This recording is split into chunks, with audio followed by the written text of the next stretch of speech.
तुम्हाला कधी वाटतं का की मस्त गार थंडी पडली आणि चल आपण आईस्क्रीम खाऊया?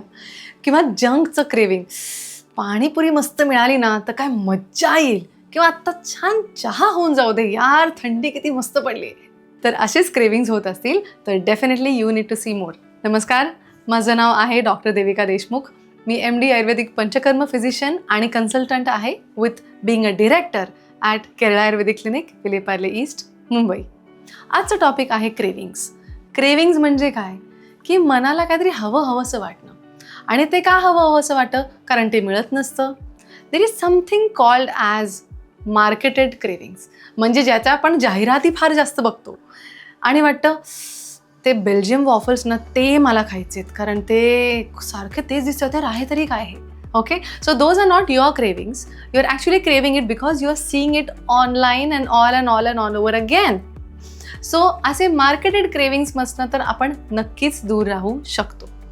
दुसरं cravings is out of concern, की जर मला खडू खावासा वाटतोय किंवा भिंत खरवडून खावाशी वाटते, जी काही जणांना होते, then there is a severe condition of anaemia or blood platelet deficiency in you. ते डेफिनेटली आपण बघितलं पाहिजे. थर्ड कंडिशन, ज्याला आयुर्वेदात संतर्पजन्य किंवा अपतर्पणजन्य असं म्हणलं आहे. क्रेविंग्स तेव्हाच येतात जेव्हा काहीतरी डेफिशियन्सी आपल्या बॉडीने क्रिएट केलेली असते किंवा झालेली असते आणि आपण ते भरत नाही आहारातनं, त्यावेळेस आलेले हे क्रेविंग्स असतात.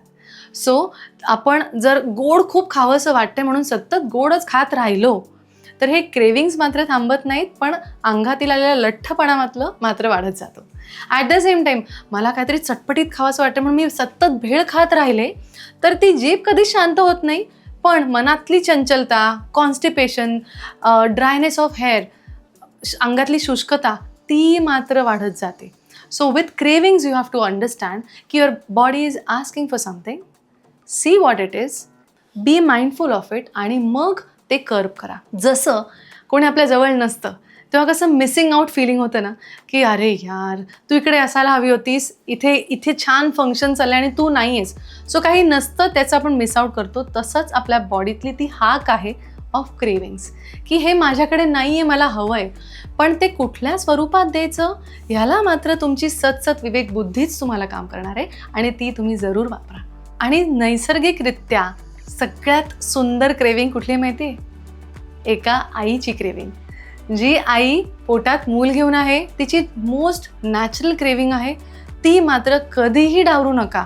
12 वाजता जरी बायकोनी उठवलं तरी उठून तिला आईस्क्रीम आणून द्यायचं आहे, if she says that is what she wants.